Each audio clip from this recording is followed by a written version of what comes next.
pergunta aqui interessante. O médico do meu filho, adolescente, disse que ele provavelmente nasceu com imunodeficiência porque ele começou a apresentar uma doença reumática. Mas eu estive pesquisando e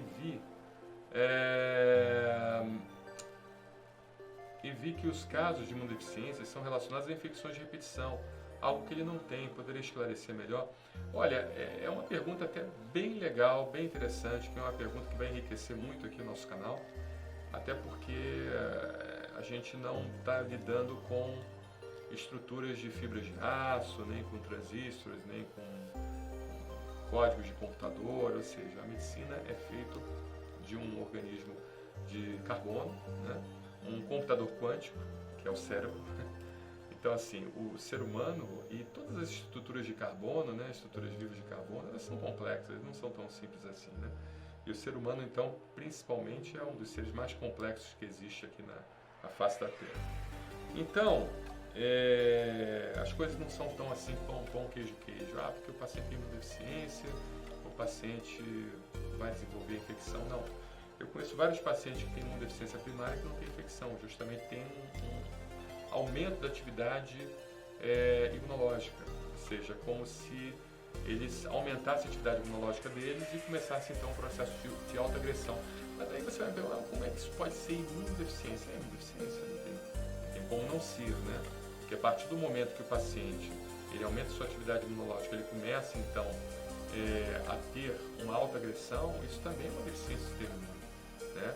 Não é só a baixa que leva a deficiência, sim a hiperatividade. Inclusive existem até dois termos chamados GOF, G-O-F e LOF, tá? Gain of Functions e Low of Functions, ou seja, é ganho de função e baixa de função. Gain of Function e Low of Function, ok? Em inglês, isso. Então, ganho de função e baixa de função.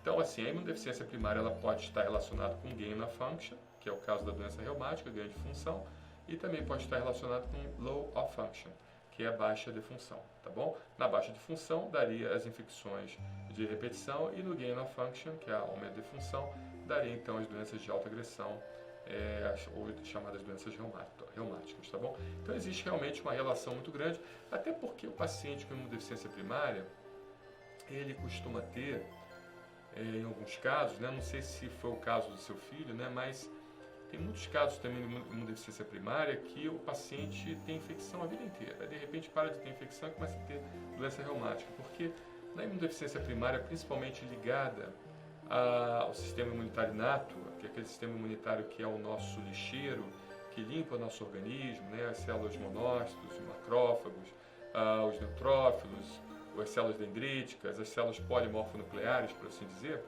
elas são responsáveis por limpar o nosso organismo, né?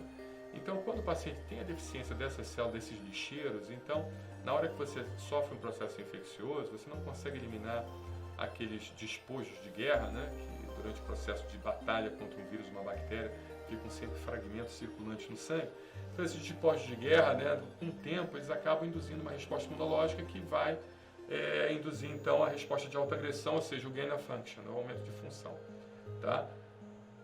Isso é chamado, inclusive, até tem um nome técnico que chama de alarminas. São as chamadas alarminas que induzem, então, uma resposta de autoimunidade. Tá bom? Muito obrigado pela sua pergunta. Excelente, agradeço.